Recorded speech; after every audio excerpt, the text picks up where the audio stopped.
Hey guys, welcome back to the channel. If you're new, my name is Abigail, and I make videos about special needs and health issues and feeding tubes. So I am healing from a feeding tube replacement procedure, and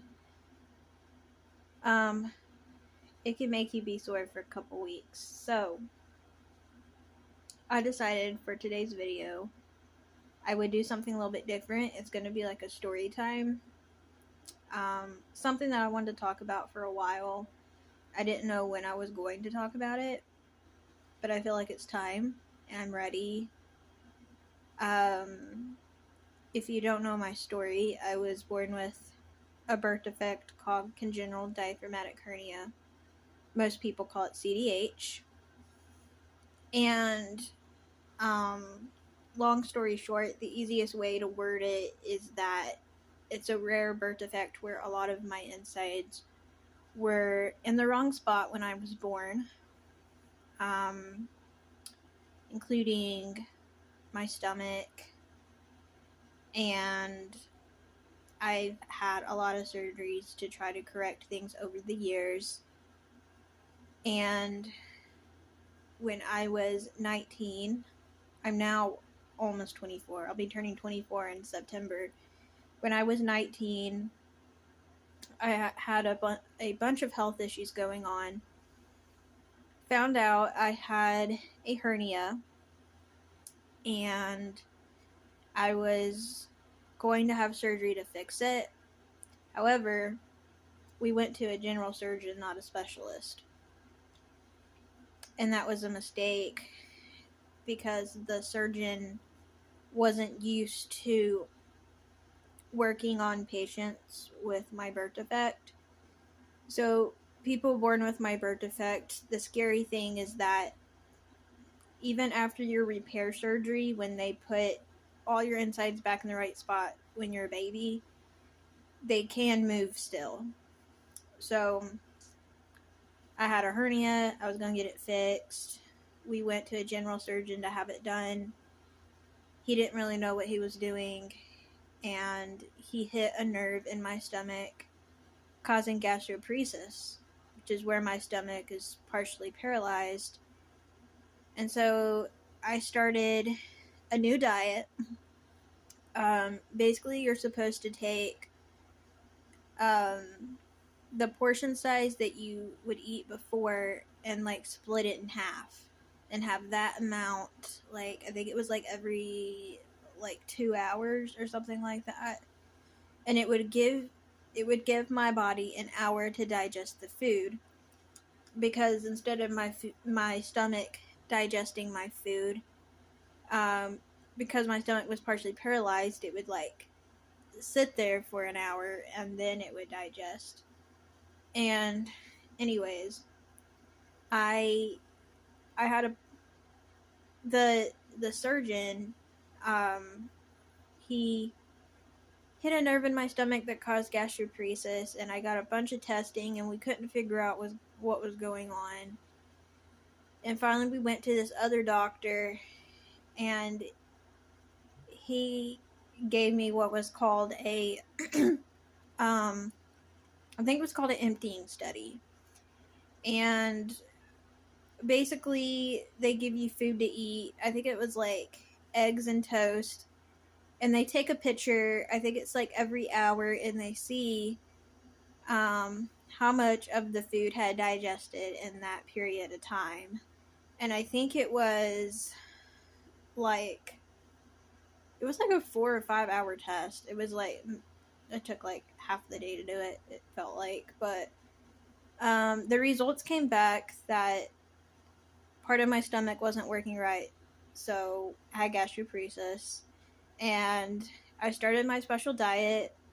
Basically, the gastroparesis diet, for those of you that don't know, I ate a toddler-sized meal every like 2 hours that I was hungry, because I had to have an hour in the middle for my food to digest.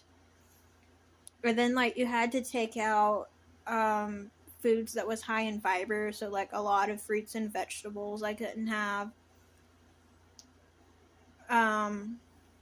So it was really hard to get like really healthy calories. I'd have to have like smoothies and just like certain good calories like that I could get down. And I spent, I think it was like a couple of years. That happened when I was 19. And I spent a good like couple years at least on the gastroparesis diet.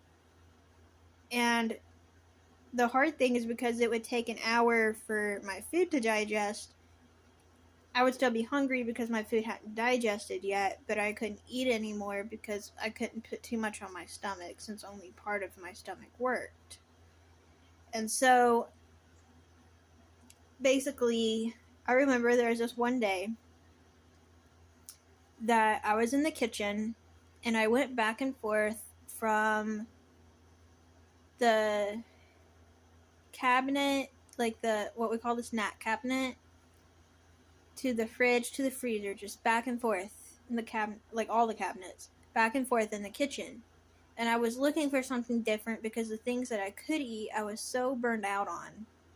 It was hard.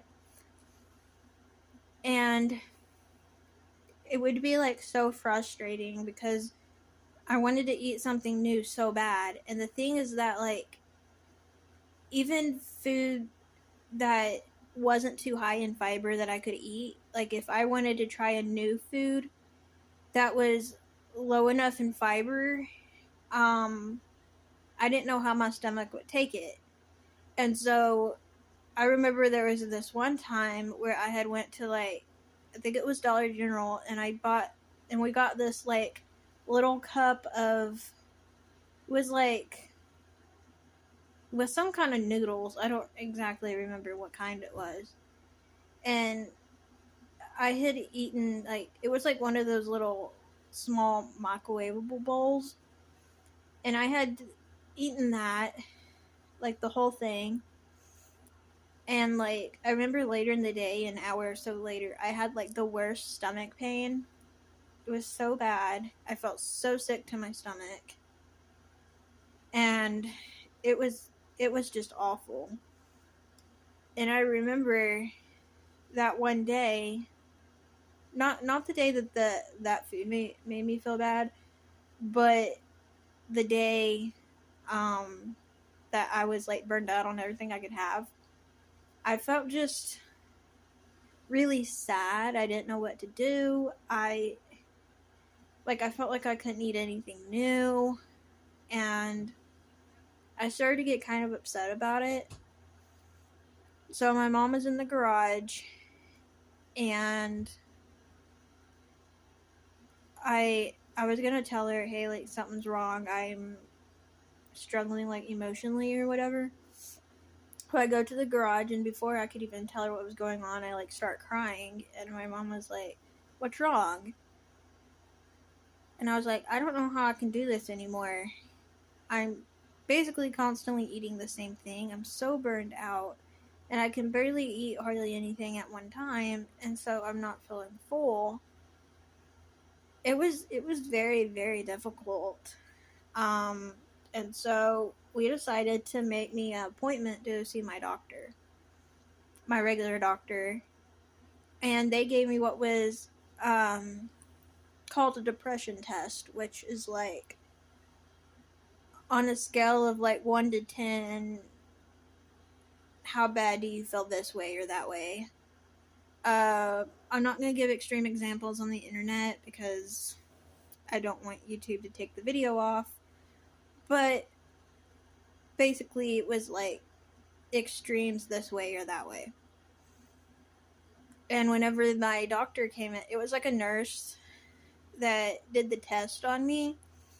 But then whenever my doctor came in, she looked over the results, and then I talked to her, and she was like, I think because of the delays that you have, some of these questions are kind of hard for you to answer, like honestly, because some of them were kind of hard to understand what it was saying. And so the doctor looks over at my mom. She's like, "Do you agree?" And my mom was like, "Yeah." And so they basically considered me to have depression, but they put me on like the lowest dose of depression meds I could be on, or that I could be on. And then I started having checkups like every so often while I'm on them, because I think it could, like, I don't know, cause like some kind of side effect or something, but it was something like really mild if it did. And then I would also have to, like, I think, like, retake the test every so often or something to see if I'm doing better, if they're working. And anyway, now I'm still on the depression meds. We've decided to not take me off of them because of how my health is right now. You know, I'm on a feeding tube all the time, and I feel like if I wasn't on depression meds, I don't know how I would take it. I feel like I take it well, but at the same time, we don't really, like, want to just take me off just like that, you know? So I'm still on them. I feel like I have done better, like, emotionally, with everything that I've been handed, I guess you could say. There are days that it's hard. Usually, like, days that, you know, I have a checkup and I have to, you know, get blood taken, or, you know, things like that I don't enjoy having to go do, or having to get my button replaced, because I think I gotta get it replaced, like, I think it's like every, like, 4 or 5 months you gotta get it replaced, because the balloon in them, like, wears out. It doesn't work right. So, I mean, there's things like that are hard about it, but I've definitely done a lot better. And yeah, that's my depression story. People ask me a lot, can I have anything by mouth? And basically anything that doesn't go through my feeding tube, like, that I can't vent out, I can't have. So I can have, like, peanut butter, I can have plain ice cream, certain kinds of candies, things like that. But not, I can't have enough by mouth where it's considered like that alone is my calories. So basically, I'm considered on a 24-hour feed, meaning, like, all of my actual calories comes from my feeding tube. But I am allowed to have things that melt by mouth, that is melts enough to be able to be flushed out. So, anyways, that's my depression story. Thank you all so much for watching. Thank you all for the support, and I'll see y'all next time. Bye, everyone.